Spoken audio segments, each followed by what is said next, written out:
Assalamualaikum warahmatullahi wabarakatuh.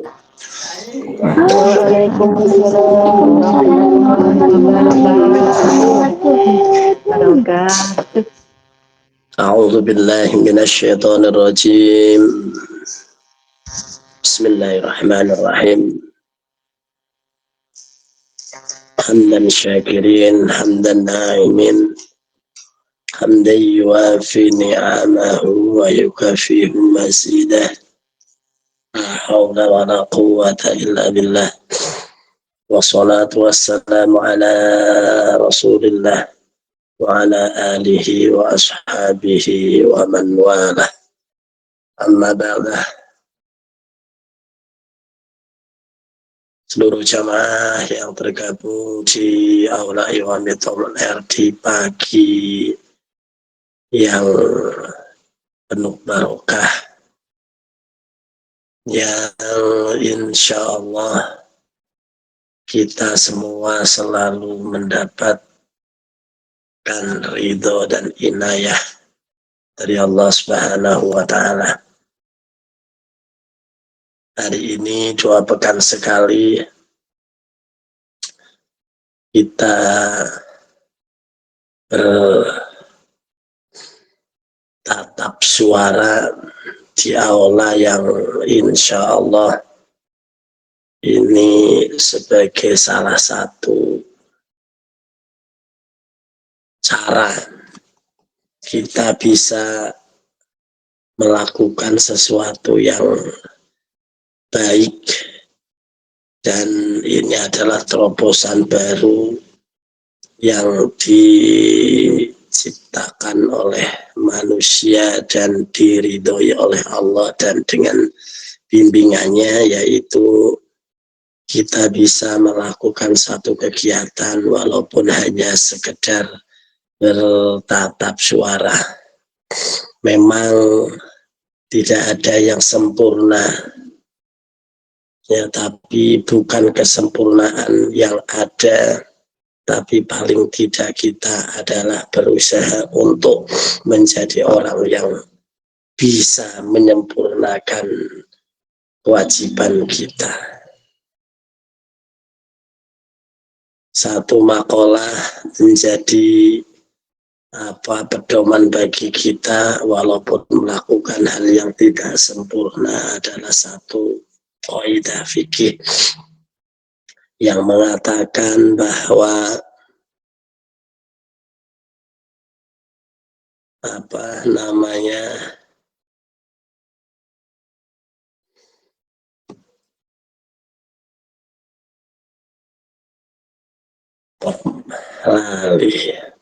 ya, sesuatu yang tidak bisa dilakukan semua, ya jangan ditinggalkan semua.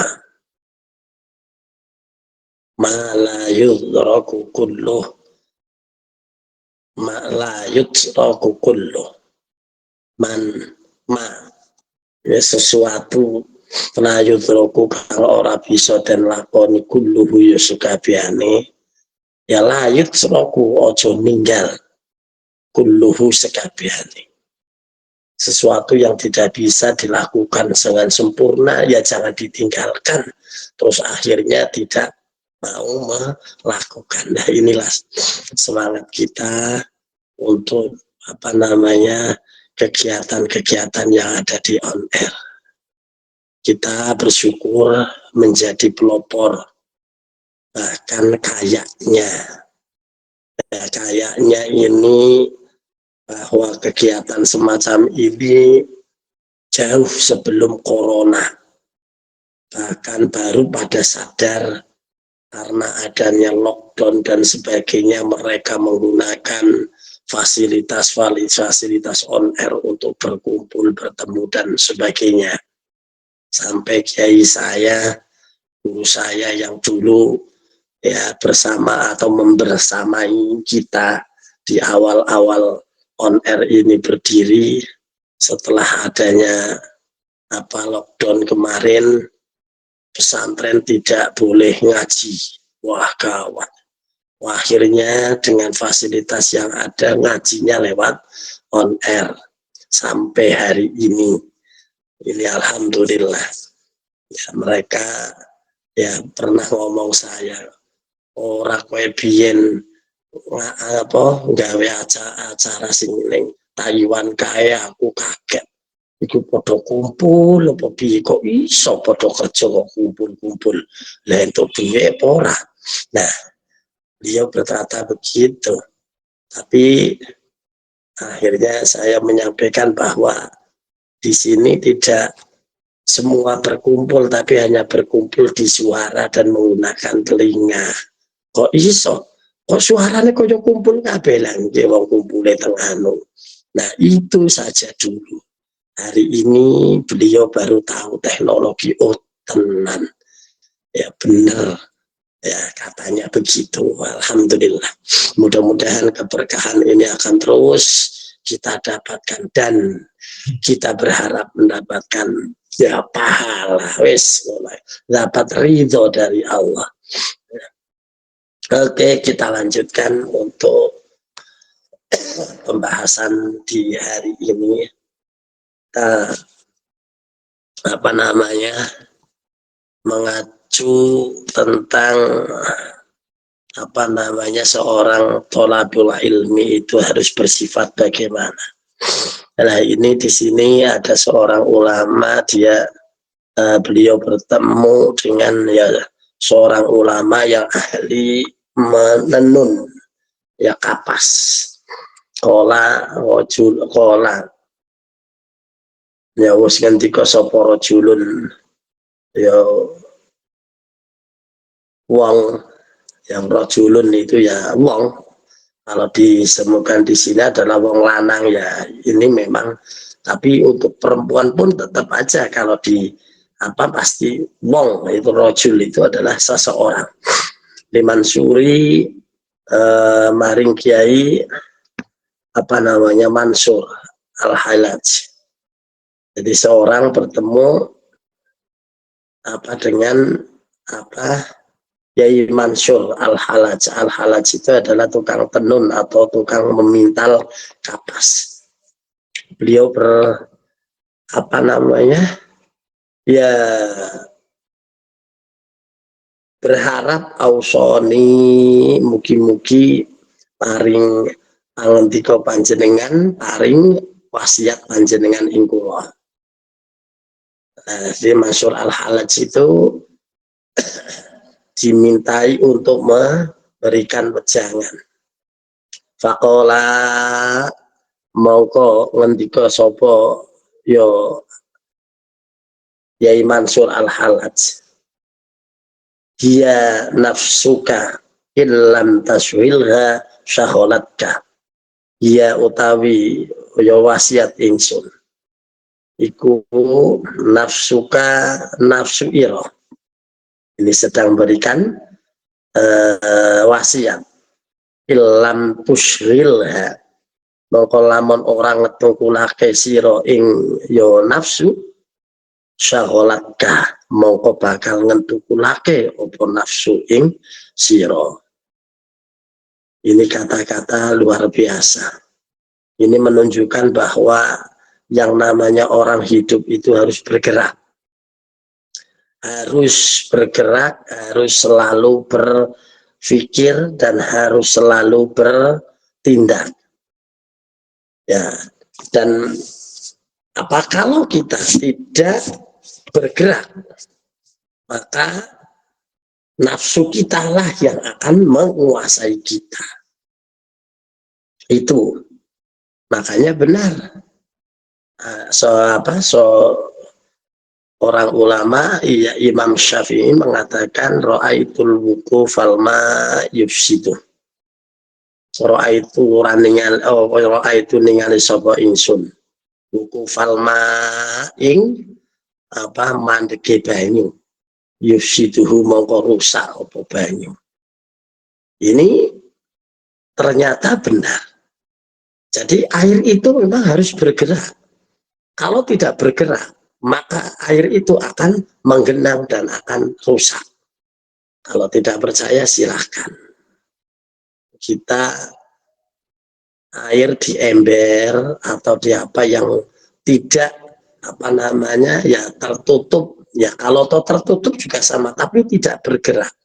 Ternyata air itu setelah kita buka, setelah kita ini banyak sekali kotoran dan bahkan apa jenengane nyamuk. Nah, ini sama ya dengan hati kita. Hati kita itu diibaratkan juga begitu. Kalau kita tidak menggerakkan hati, maka hati akan menggerakkan kita untuk hal-hal yang tidak baik. Itu sebaliknya. Maka dari itu, yaitu tadi. Ilam ya tushil syaholatka. Mengko fayambahi mengko prayuga likulli ahadin utawi saben-saben ahad, saben-saben wong, saben-saben sawiji-wiji atau setiap kita ayyusrila injento iso ngetungkulake nyibukake nafsahu ing nafsune yo ahad bi a'malil khairi kelawan perkara bagus hatta la tastaghilla sehingga ora ngetungkulake ya ora apa mau ya bener orang ngetungkulake orang nyibukake nafsahu ing atine ahad bihawa kelawan hawane nafsu. Jadi sudah jelas di sini ya, kita harus ada dua pilihan. Kita akan digerakkan ke sesuatu yang buruk seandainya kita tidak bergerak ke apa sesuatu yang positif. Hanya dua kutub tok. Nah, maka dari itu kita harus hati-hati dan pandai-pandai untuk mengatur jiwa. Nah, walayah tanmalan ojo apa jenengane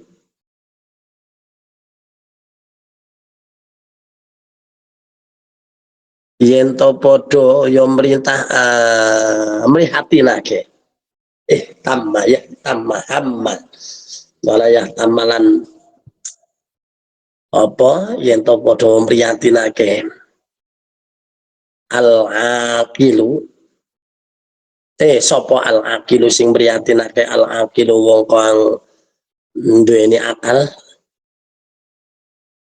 oleh mrihatinake li amri dunya maring perkara dunya li annal hamma temen setuhune yo mrihatinake mrihatinake alhamma ya alhamma mrihatinake wal hazana lan hazan itu apa jenengane susah. Jadi li'annal hammal hazan wal hazan krono setuhune mrihatinake perkara kang ya durung kelakon ya kang durung ya kelakon iku la yuradu ora bisa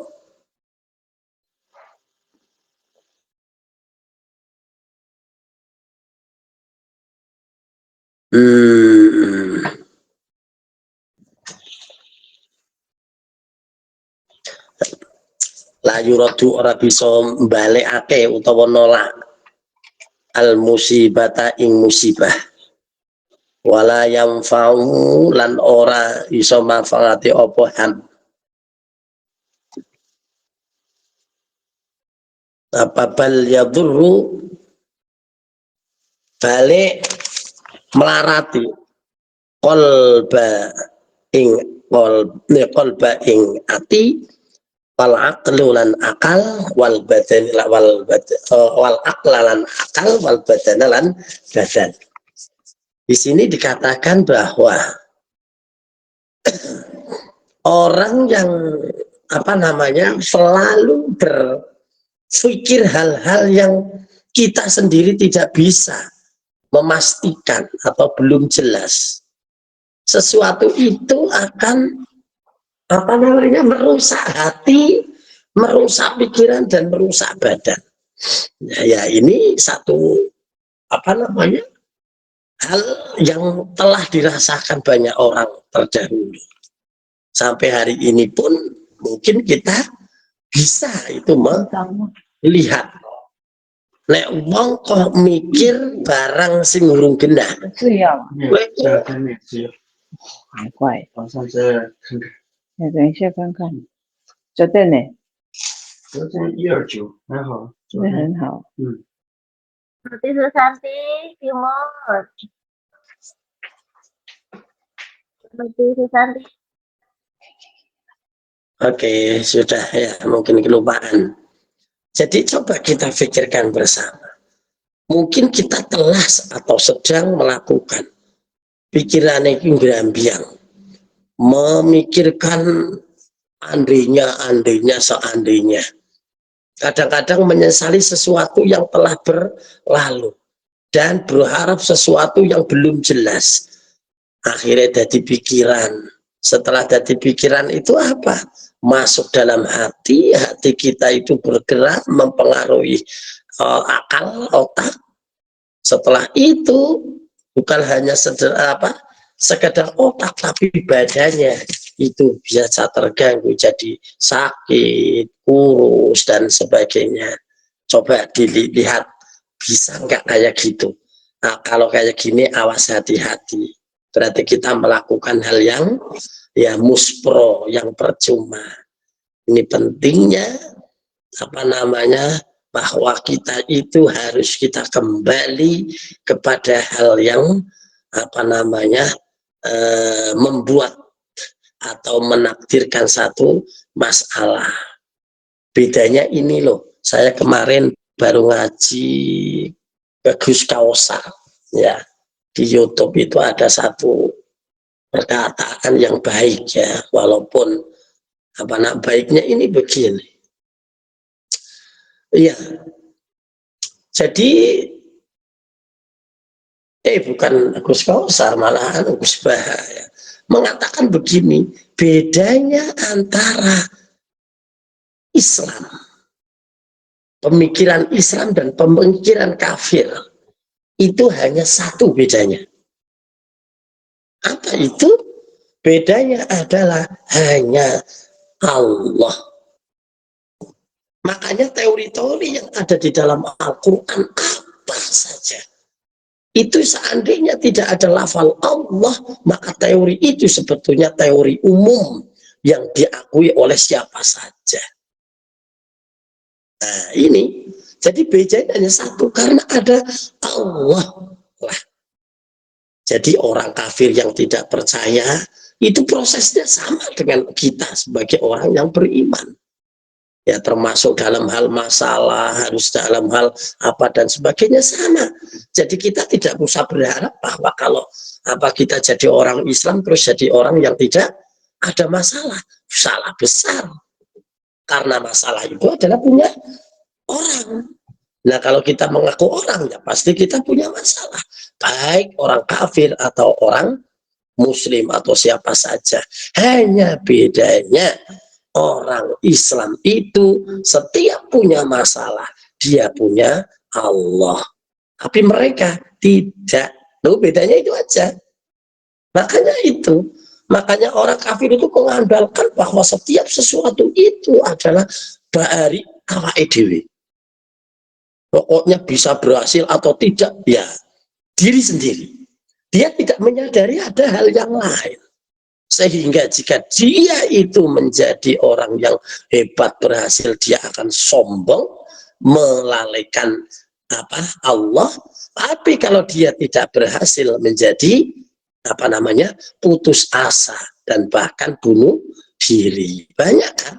Coba lihat cerita-cerita untuk orang-orang yang itu dulu ada seorang bintang film dari Korea atau apa yang akhirnya hanya putus cinta, padahal kurang opo, ya itu bisa bunuh diri dan sebagainya. Tapi kalau orang Islam tidak. Kok ada orang katanya mengaku Islam kok bunuh diri atau dia putus asa, berarti dia tidak apa namanya, ya memahami Islam. Karena Islam itu sudah jelas aturannya. Apa namanya?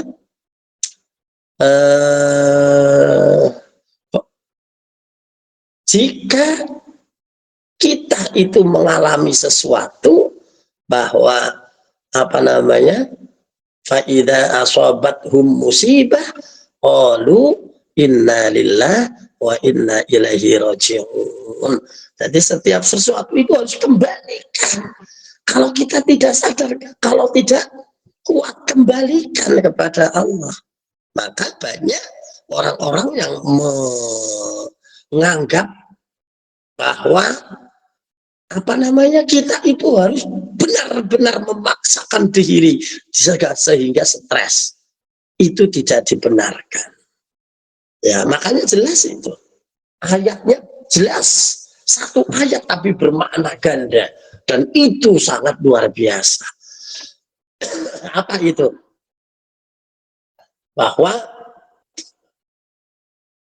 la yukallifullahu nafsan illa wus'aha. La yukallifu ora napa ngebot-ebot sapa Allah Gusti Allah nafsan ing awak-awakan illa wus'aha, kejaba sak apa ya sak kuwate nafs. Utawa la yukallifu ora babani sapa Gusti Allah nafsan ing awak-awakan illa wus'aha, kejaba apa ya sak kuwate. Ini bisa diartikan dua yang tidak ada salahnya. Tapi yang terakhir itu yang lebih hebat. Yang pertama orang mengatakan bahwa apa la yukallifullahu nafsan illa wusaha, Allah tidak membebani atau menguji seseorang kecuali kekuatannya. Bagus, itu adalah kita benar-benar positive thinking dan kita itu berusaha untuk kuat. Namun kalau ini arti yang pertama dilepas dan tidak diartikan yang kedua, maka akan jadi stres dan akhirnya malah justru menyalahkan Allah. Apa itu? Banyak kan? Kadang-kadang dilakukan oleh kita. Ya Allah, seprono seprene masalah koyo tumpuk undung iki urung rampung tambah meneh, iki urung anu tambah meneh. Jarene sampean, jarene orang bebani kecuali kekuatan ini, nyatane aku ora kuat. Ya Allah, apa salah iki? Ada yang mungkin dulunya ya sebelum tahu ini itu merasa begitu. Kalau saya pernah ada yang seperti saya Ada, Bah. Saya ini sudah ngaku duluan. Saya dulu begitu. Seolah-olah maido Gusti Allah. Gusti Allah ki ora tepak, ora jelas. Jarene ngaweh apa kecuali kekuatan, tapi nyatane koyo-koyo ora kuat.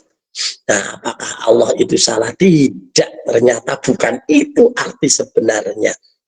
La yukallifu, ora bebani, ora ngongkon sapa Gusti Allah nggowo berapa beban illa usaha yo kecuali kemampuannya. Itu yang benar. Allah itu tidak menyuruh kita itu apa namanya yang menyanggupi semuanya, tapi illa usaha kejaba kemampuan. Ini yang benar. Yang benar ini. Kalau yang pertama tadi jadi jebakan itu. Jadi mengartikan Al-Quran itu walaupun kelihatannya benar, tapi kadang-kadang ada jebakan yang justru balik kalau kita tidak tahu arti sebenarnya. Nah, iya kan? Nah, ya pas yang satu itu, mes bapak orang ngongkon kowe kecuali semampumu. Nah, bapaknya mungkin apa namanya, ya wis ngerti kekuatannya sakmono. Ya benar. Tapi bahasa itu juga bapak orang ngongkon kowe nggowo sing kowe ra kuat sakuatmu, artinya barangnya banyak tapi suruh dibawa sekuatnya saja. Masalahnya banyak, suruh dipikir sekuatnya saja, suruh apa kamu itu melakukan hal yang kamu bisa saja. Selain itu ya wis pasrahno bapake meneh, Pak aku ora kuat wis cukup nggawa sakmene. Beres kan? Nah itulah. Jadi itu arti dari la yukallifullahu nafsan illa wus'aha. Maka diharapkan orang yang tidak kuat membawa beban pasrah ini arti dari yaitu tadi arti daripada apa idza asabathum musibah qalu inna lillahi wa inna ilaihi raji'un. Beban kematian itu luar biasa loh. Kenapa? Yaitu tadi kalau ada orang mati itu suruh membaca inna lillahi wa inna ilaihi raji'un. Karena apa? Enggak mungkin orang itu bisa kuat untuk memanggul beban kematian, tidak kuat. Karena apa? Orang mungkin Arab mau mati itu sudah kekuatan Allah itu ya, maka dari itu kembalikan wes pasrah gitu. Inilah pelajaran yang luar biasa. Jadi kalau kita itu memikirkan sesuatu yang belum jelas, itu jelas akan menjadikan hati kita rusak, pikiran kita melayang, gendeng, wal badan ulan badane meriang. Itu oke, mungkin itu dulu walaupun cuma titik, tapi mudah-mudahan nah yang jenenge ngaji ini saya ingat saya ngaji ke ya Syekh Dimyati Al-Bantani itu di Cidahu itu wes ya ngajinya saya merasa bapak ngaji saya itu nggak jelas. Tapi yang saya lihat itu beliau itu cara mengajarnya itu bacaku kitab itu yang besarnya tebalnya mungkin 10 cm itu dibaca paling berapa lari itu sudah berjam-jam cerita ngalor itu ngetan ngulon bubar kapan hatame kan begitu, kapan rampungnya. Saya kadang-kadang berpikir maka pada saat itu banyak sekali santri-santri yang sampai di situ ya mungkin sudah apa namanya ya sudah berjalan kitab itu belum selesai sudah balik lagi ya kayak gitu. Tapi namanya ya kekuasaan apa namanya yang namanya barokah itu saya itu kan diutus oleh guru saya yang awal on air dulu itu kan begitu. Sebelum saya ke Taiwan itu saya suruh ya apa belajar di sana. Ono kue nyepuh katanya nyepuh. Aduh niki tesinom disepuh itu ya bisa orang usah protes. Sing jenenge nyepuh ya artinya ya wis dadi manfaatno sithik-sithik asal kuat ya jadi apa manfaat itu. Akhirnya walaupun di sana akhirnya ya kayak tukang masak mangan. Oh, tapi luar biasa memang perjalanan yang nanti akan dijelaskan di bawah. Bagaimana apa namanya lika-liku orang mencari ilmu itu bukan ilmunya yang jadi tumpuan, tapi perjalanannya itu yang penting. Berarti nggak usah kita apa jenengane tujuannya aku kudu pinter orang salah itu. Ya pinter piye ngaji kitab siji era rampung baru berapa itu sudah pulang. Tapi justru guru itu membawa barokah yang luar biasa. Saya dulu waktu apa kesana belum, wah belajar itu sangat sulit sekali. Moco kitab raiso, paling moco Quran tok saja itu tadi di ini apa namanya diteruskan di sana. Itu aja tidak nyampe rampung. Dulu pernah mau ngapalin Quran itu sampai hanya 10 juz sampai di situ itu sudah KO. Wih, surah karu-karuan. Saya berharap ya Allah, semoga-moga aku mulai, aku kepengen bojo, moga-moga anakku ono sing iso hafal Quran. Ya sambil merenung begitu, terus akhirnya proses panjang. Dulu pernah saya ceritakan, akhirnya punya anak pertama tidak, baru punya anak yang kedua perempuan. Dia SMP itu sudah kepingin mondok di Mbah Muntaha itu Wonosobo. Nah di sana itu Quran seperti yang Bu'a sama saja. Itu saingan dari yang Bu'a itu sama-sama besar itu yaitu Mbah Muntaha sama Mbah Mana? Mbak siapa di yang buah? Halo? Abah ulil abab apa? Bukan, yang pendirinya dulu. Siapa? Loh, mosok. Yang di Holi tiap tahun kok. Masa ikut-ikutan lupa sama siapa? Mbak siapa? Bukan Abah Arwani ya? Arwani, ya Mbak Arwani. Jadi Mbak Arwani itu setara atau umurnya juga sama. Sekarang meninggal semua, yang satu Mbak Buntaha, yang satu Mbak Arwani, yang satu di Kudus, yang satu di Wonosobo. Ini luar biasa. Belum saja dapat pengumuman lulus itu minta daftar di sana. Ya belum ada yang daftar. Akhirnya sudah jadi catatan bahwa dia pertama kali daftar. Nah, kepengin katanya di sana yaitu tadi kepengin ngapalkan Quran sambil sekolah. Ternyata sekolah langsung di tahasus ya SMA. Nah, di sana ada program siapa yang bisa bil ghaib dengan jalan 3 tahun bisa bil ghaib rampung selesai. Jadi hafalan 3 tahun selesai, maka SPP dan bayaran yang sudah pernah dibayar ke sekolah itu dikembalikan. Berarti kalau sebelum 3 tahun, lu bisa bil ghaib selesai, maka dikembalikan. Nah, akhirnya ikut program itu. Saya enggak tahu, ya Allah, turunannya sopo, ya bingung. Ternyata anak saya hanya bisa menyelesaikan sekitar 9 bulan, dan nyampe setahun. Itu selesai bil ghaib. Ya sampai hari ini ya jadi jalan cerita anak saya akhirnya jadi orang sana, ya terpilih mungkin ya jadi jodohnya di sana karena mungkin jadi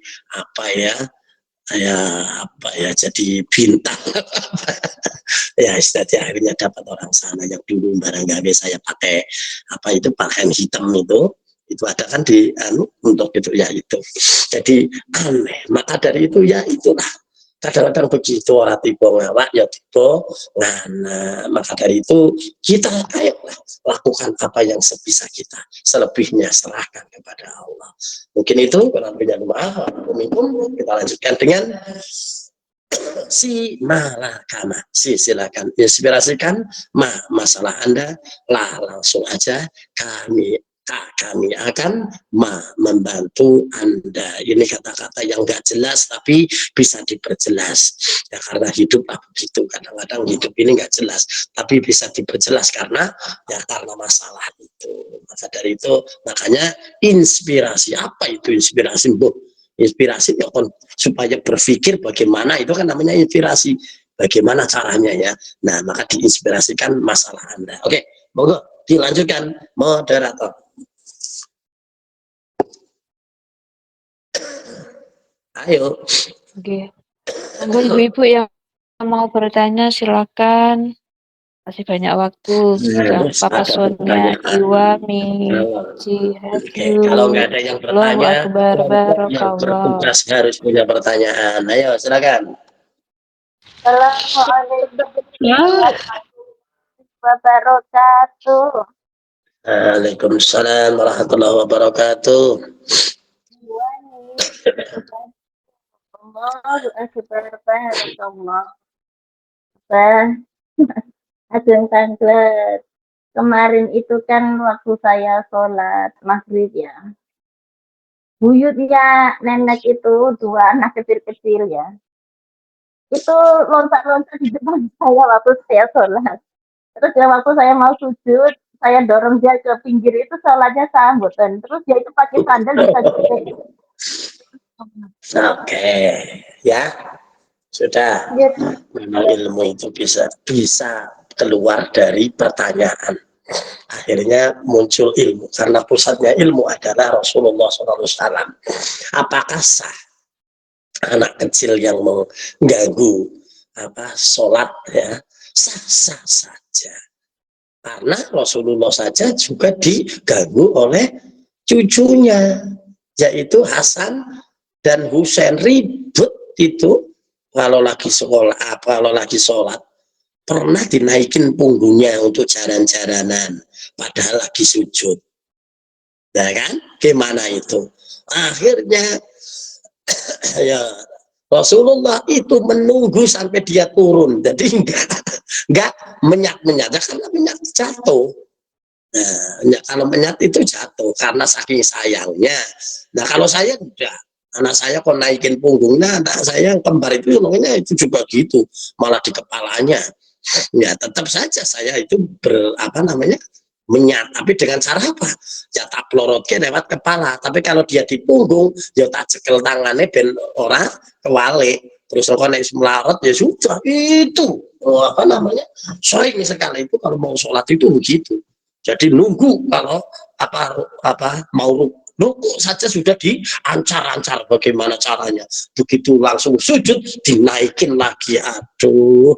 Nah tapi kalau sudah tahu kenapa ya tidak apa-apa, sudah tidak apa-apa ya, wong sholatnya kita kok. Nah artinya apa ya, kita sah-sah saja, yang penting hati kita berusaha untuk itu. Wong Rasulullah sendiri juga diganggu oleh anak kecil, paham ya, tidak apa-apa, tapi ya jangan dibiarkan begitu. Kita kasih tahu, kita kasih pemahaman gitu, artinya pemajaran biar tidak lonjak. Jadi nggak tahu ini nggak boleh, ini dosa, ini nggak boleh, ini lagi sholat, ini lagi menyembah Allah gitu. Mungkin itu ya. Yang lain? Saya Abah. Assalamualaikum warahmatullahi wabarakatuh. Warahmatullahi wabarakatuh. Iwamit, jihad yuk, Allah Akbar, Barokallah. Saya Maryam Abah dari Cempaka, mau bertanya, ini tadi juga masalah sholat Abah. Indonesia mana? Oh, Indonesianya Cilacap Abah. Wah? Iya Abah. Mana Cilacap? Iya, Cilacapnya Bidara Payung Abah. Ya Allah, wong Bidara Payung nama kayune, nanggane nyong ya wis. Nggih, Pak buka mungkin pun mirang nggih. Niki apa kula kan keplarak Abang nggih. Jatuh tengkule mlotas nggih. Tengkule mlotas nih. Kula niki nek salat niku yo nek napa pripun nggih? Nek ngadeg ya susah. Nek sujud nggih susah, nahan sakit gitu. Tapi jadi melakukannya itu tata cara melakukan sholatnya tidak sesuai dengan aturan tata cara sholat baiknya gitu. Jadi itu kalau sujud sama berdiri aja, kalau mau berdiri sakitnya luar biasa, itu gimana sahnya, sah nggak itu sholatnya itu apa? Ya pertanyaannya hampir sama. Bahwa syarat sah itu adalah mengikuti kekuatan dan kemampuan. Kalau dia bisa berdiri kok dilakukan dengan duduk, maka tidak sah.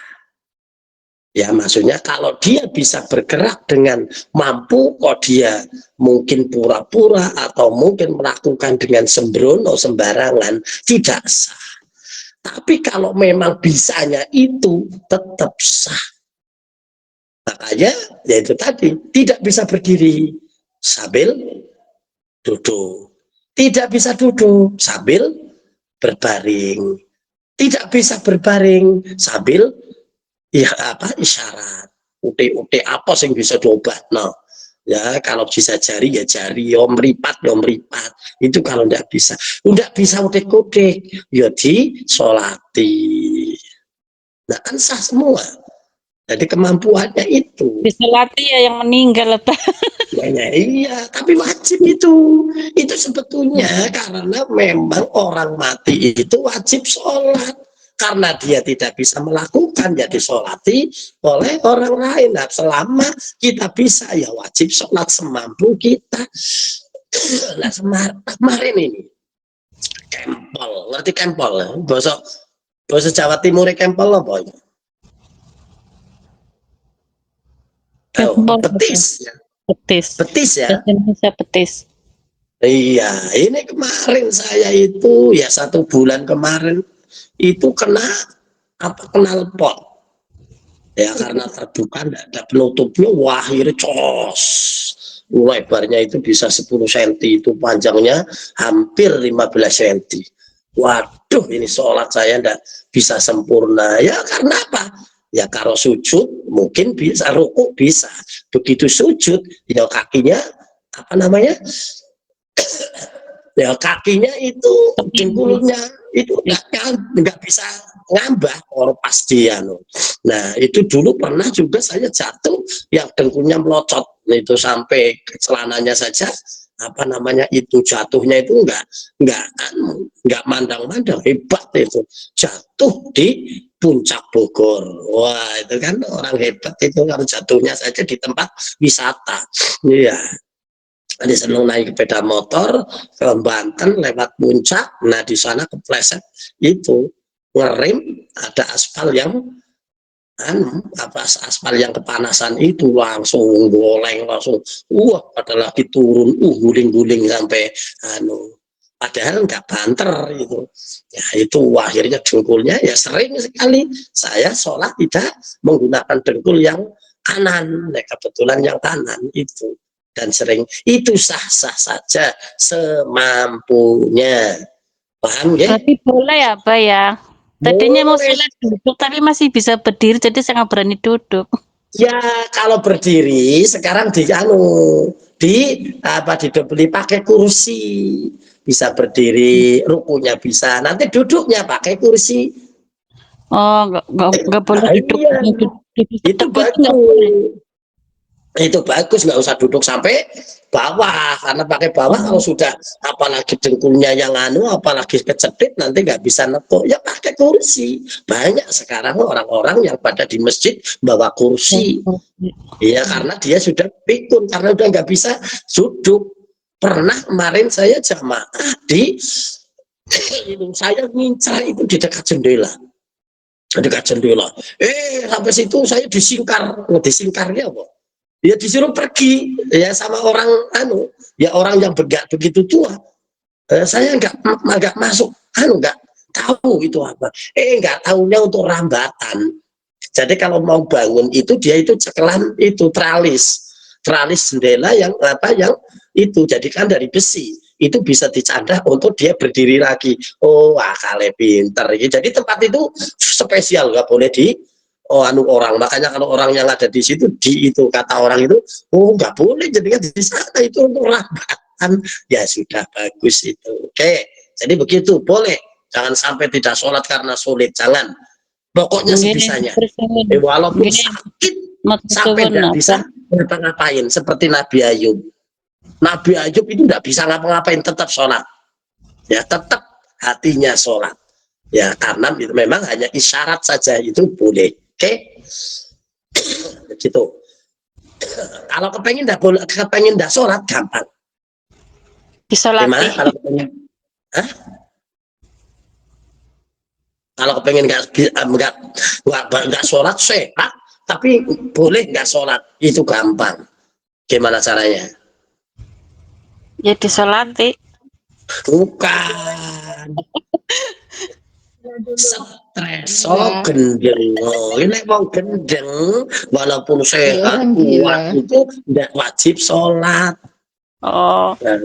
Itu makanya kalau otak kita, pikiran kita masih bisa normal, bisa ngomong, bisa nyebut dan sebagainya, maka tetap sholat walaupun badannya hancur seperti Nabi Ayub. Nah makanya jangan cemen, sakit sedikit aja nggak sholat, besok gampang akhirnya 3 hari atau mungkin seminggu nggak sholat. Begitu sholat bingung, sholat bagaimana banyak banget, akhirnya ngakal-ngakal dewek usolli fardhu dhuhri sedino sewengi borongan Allahu Akbar, niat borongan itu tinggal. Jadi tetap sholat, setiap saat sholat, setiap waktu sholat semampunya. Oke, yuk, sekian. Assalamualaikum warahmatullahi wabarakatuh. Masih satu. Ini tadi ada cempaka, ada pertanyaan titipan apa? Boleh. Silakan DPR. Iya, kalau mau jamak sholat, bagaimana dengan nasib sholat kodoknya?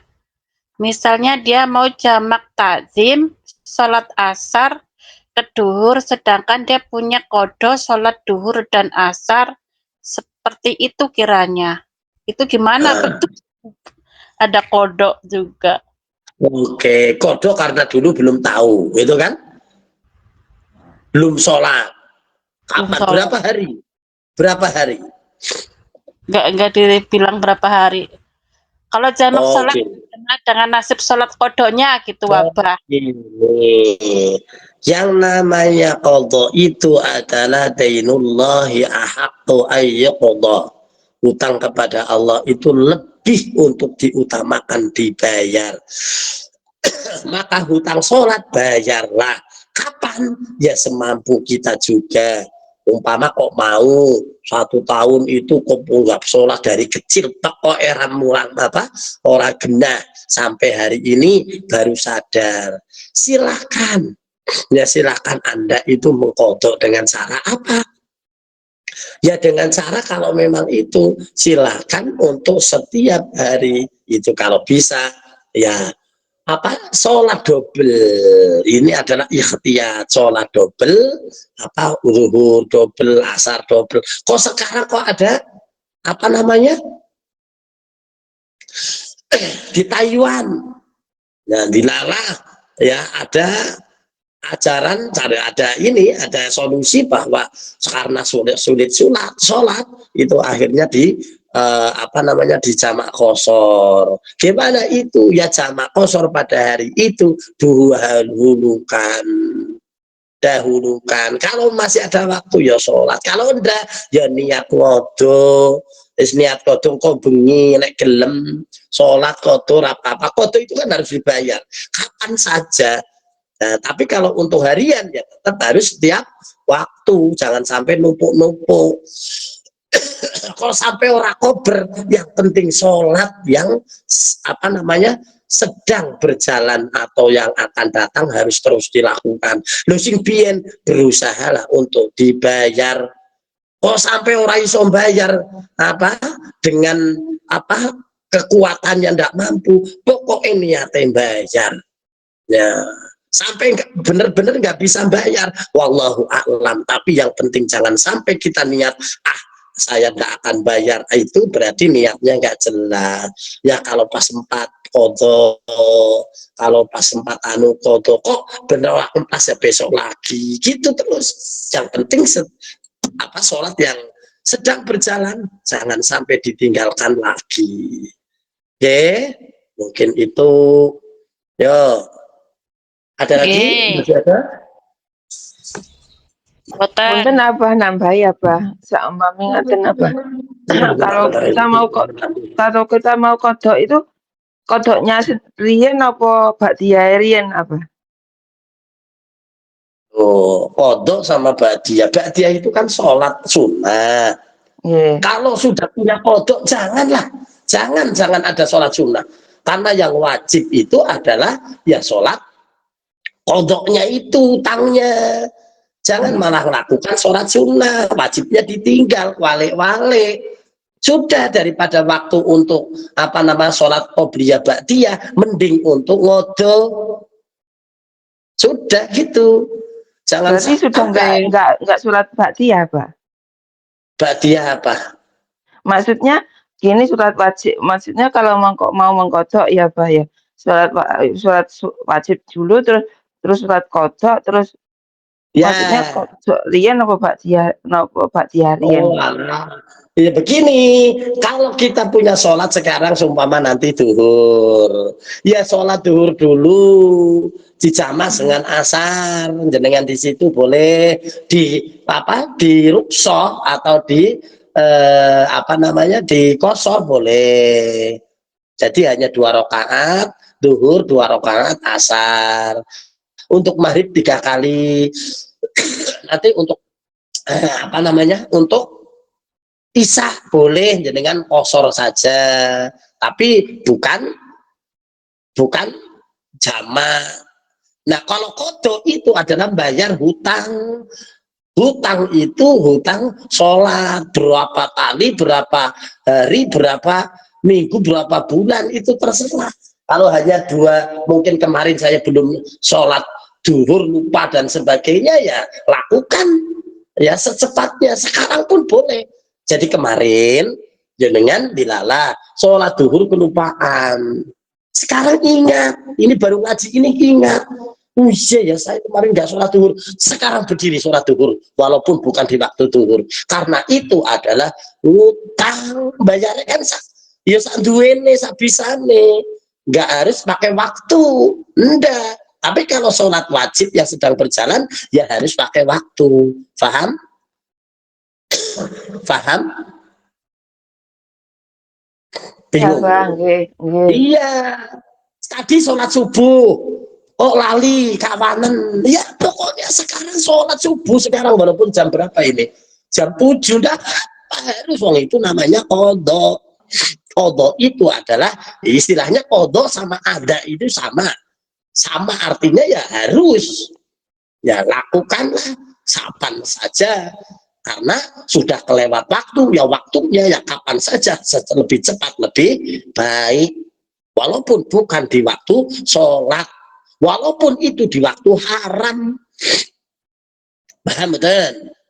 Iya, Pak. Jadi jangan sampai jenengan sholat subuh tadi kesiangan sedikit, aduh ini waktunya waktu haram, nggak boleh sholat. Nggak ada istilah waktu haram untuk sholat wajib. Yang haram itu adalah sholat sunnah.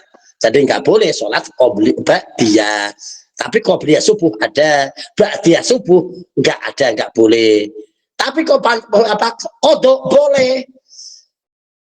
Habis sholat subuh kok jenengan melakukan kodok boleh, karena punya utang isya atau punya utang berapa hari atau kapan, tetap dihabis bar subuh, habis kapan jam saja, apa saja, di waktu haram apa saja, tetap asal jenengan luang boleh melakukan sholat bayar utang alias kodok.